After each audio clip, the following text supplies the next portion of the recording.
بعض لوگوں نے دعوت اسلامی کے مخالفت کا ایسا ذمہ اٹھایا ہے کہ جہاں بات میں رعایت بھی نکلتی ہوگی وہاں بھی مخالفت کرتے ہیں، اور جو بات حق بھی ہوگی تو اسے بھی مخالفت پر ہی پیش کریں گے، اور اسی وجہ سے اہل سنت کے اندر ہی لوگ آپس میں جو ہے وہ بٹے ہوئے ہیں۔ بعض لوگوں نے یہ کلپ سینڈ کی اور کہا کہ اس کے اوپر اپنی رائے رکھیے۔ اس میں ایک مثال دی گئی ہے جو بظاہر دیکھنے میں بہت زیادہ اچھی لگ رہی ہے۔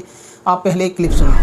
عالم دین جو ہوتا ہے، عالم دین وہ غیر عالم سید سے افضل ہے، اس کا درجہ بلند ہے۔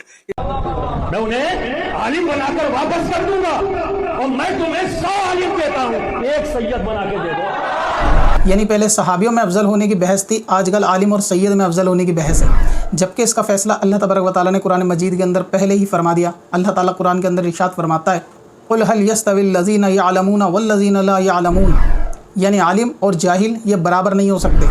اسی طرح قرآن مجید کے اندر اللہ تبارک و تعالیٰ فرماتا ہے کہ مومنوں کے اور خصوصاً علم والوں کے اللہ تعالیٰ درجے بلند فرمائے گا۔ تو اس کا مطلب یہ ہے کہ جو عالم ہوگا وہ سید غیر عالم سے افضل ہوگا۔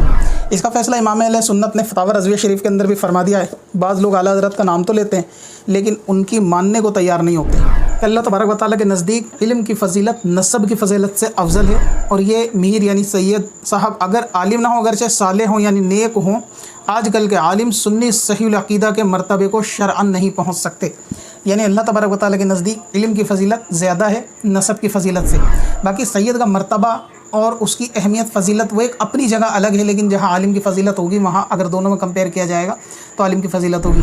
ہاں اگر کوئی سید عالم ہے تو پھر وہ دوسرے عالموں سے فضیلت پائے گا، دونوں اعتبار سے، علم میں بھی اور نسب میں بھی۔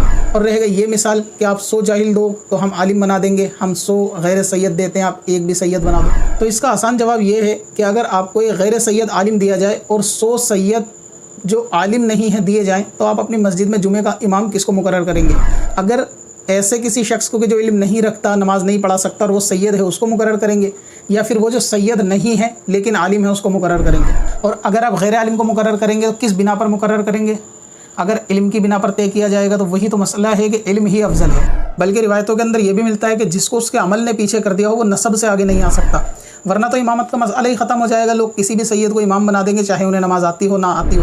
تو اس کا مطلب اگر آپ امام طے نہیں کر سکتے بغیر علم کے تو علم کی فضیلت اپنی جگہ ہے، نسب کی فضیلت اپنی جگہ رہے گی، لیکن علم کو حقیر نہیں جانا جا سکتا، علماء کو حقیر نہیں جانا جا سکتا۔ دوسری مثال یہ ہے کہ اگر آپ کو کوئی مسئلہ طلب کرنا ہو تو آپ عالم کے پاس جائیں گے اگرچہ وہ سید نہ ہو، نہ کہ کسی سید کے کہنے پہ عمل کر لیں گے کہ وہ افضل ہے۔ اور اس سے معلوم چلا کہ علم کی فضیلت بھی اپنی جگہ ہے اور نسب کی فضیلت بھی اپنی جگہ ہے، لیکن شریعت میں جہاں بات علم کی آئے گی یا کسی مسئلے کی آئے گی تو وہاں عالم کو ترجیح دی جائے گی۔